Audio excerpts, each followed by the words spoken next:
The weaver bird built in our house and laid its eggs on our only tree, and we did not want to send it away. We watched the building of the nest.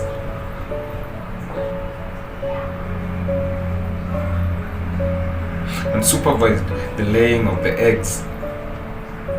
And the weaver returned in the guise of the owner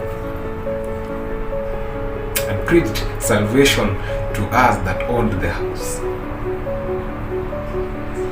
They say it came from the west, where the storms at sea fell with the gulls,